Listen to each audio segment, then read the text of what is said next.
In Beijing, the commerce chiefs of the U.S. and China have met amid tense trade-related issues between the world's two largest economies. Washington has stressed the importance of its economic relationship with Beijing. Our Ahn SungJin with the details. U.S. Commerce Secretary Gina Raimondo stresses it is profoundly important that the world's two largest economies have a stable economic relationship.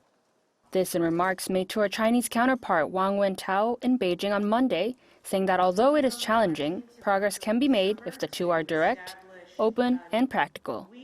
Wang in response said China is also ready to work with the U.S., adding that the bilateral economic ties are not only significant for the two countries, but also to the world. The U.S. Commerce Department had lifted export controls for 27 Chinese companies just days before her visit, which saw positive remarks from Wang. China welcomes the U.S. decision of removing the Chinese entities from the unverified list.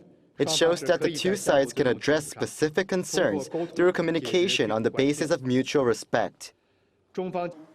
During her 4-day trip to Beijing and Shanghai, Raimondo, in her meetings with Chinese officials and business leaders, is expected to discuss boosting trade and tourism where both superpowers can find common ground. Raimondo is the latest and the fourth key figure from the Biden administration to visit China after Secretary of State Antony Blinken, Treasury Secretary Janet Yellen, and climate envoy John Kerry. One expert says the U.S. is trying to mend ties with China to boost economic growth, ahead of the U.S. presidential election coming up next year. Since the 1980s, the ruling power has not won the election when the country's GDP has fallen under 2%. The current economic growth of the U.S. stands around 1%.